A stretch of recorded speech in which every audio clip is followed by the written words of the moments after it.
বিষয় আছে, তিনটি বস্তু আছে, তারা যেন আপনাকে কখনো বশে না করে নিতে পারে। প্রথম হলো ধন। ধন যতক্ষণ আপনি ব্যবহার করতে থাকেন, যতক্ষণ তা আপনার কাজে আসছে, ততক্ষণ ঠিক আছে, এই ধন আপনার কাছে অমৃত।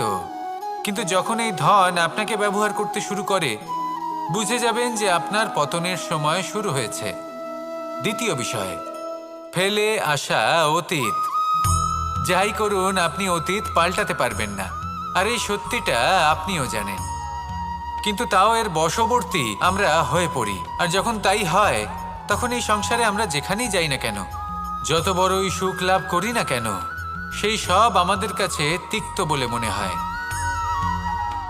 তৃতীয় বিষয়, আপনার আশেপাশের মানুষ ভিন্ন ভিন্ন ধরনের মানুষ হয়, যাদের চিন্তা ভাবনা এবং দৃষ্টিভঙ্গি ভিন্ন ভিন্ন প্রকারের। যদি এদের বশবর্তী আপনি হয়ে পড়েন,